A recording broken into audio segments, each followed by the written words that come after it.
All right, so let's jump right in. We're going to talk about how a piece of strategy that's, 2,500 years old from The Art of War didn't just help win a few battles.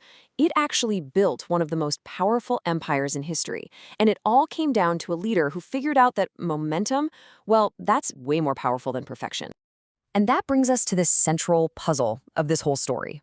I mean, just imagine you're a young emperor. You've just inherited this nation, and it's being threatened from every single side. Your solution isn't to go find some polished nobles or, experienced aristocrats. Nope. Instead, you turn to the most unlikely people imaginable. So, how on earth is that even possible? I mean, look at this. The transformation here is absolutely staggering. You've got Wei Qing, who started out as a horse slave for a princess. And then there's his nephew, Hua Kebing, the illegitimate son of a servant. Now, in a society with a really strict hierarchy, these guys should have been nobody, complete footnotes in history. Instead, they become two of the greatest military commanders China has ever produced. And believe me, this was not luck. This was pure strategy. And the key to this whole historical miracle, it comes from a book that was written centuries before any of this even happened. The answer wasn't some new radical invention. It was ancient wisdom, just kind of waiting for the right person to come along and actually use it. And here it is. This is the sentence that changes everything. The skilled commander seeks victory from the situation and does not demand it of his subordinates. You see, what Sun Tzu is telling us is that great leaders don't waste their time and energy trying to force people to be perfect. Instead, they put all their focus on creating the perfect conditions for success. And there's a specific term for this idea, Ren Shi, which basically means leveraging momentum. The best way to think about it is like strategic gardening, right? You don't yell at a seed demanding it to grow faster.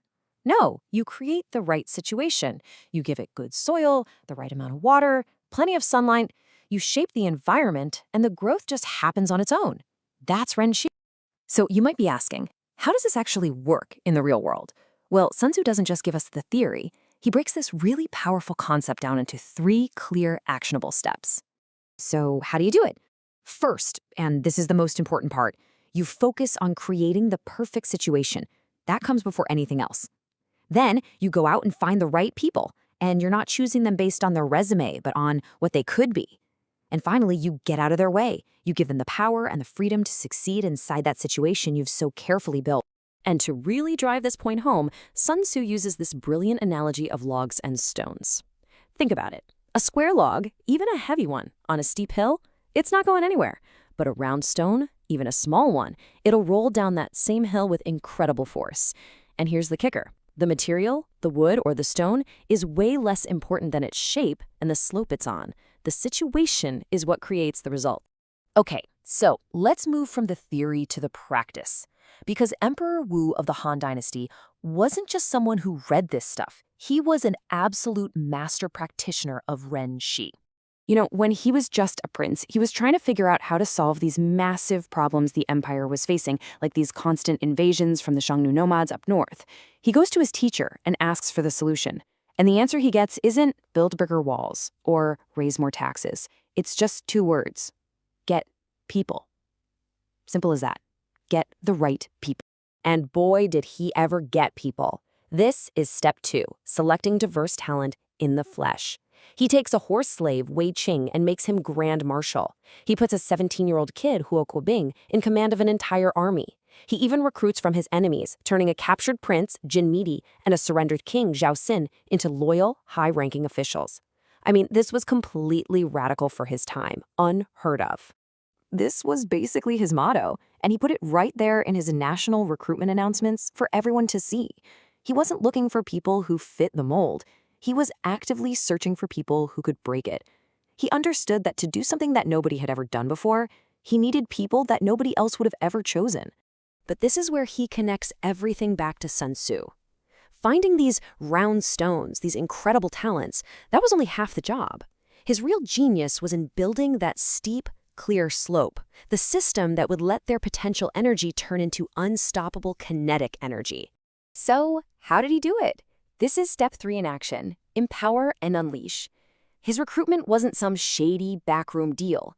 It was a nationwide public announcement, sending a clear message of opportunity to everyone.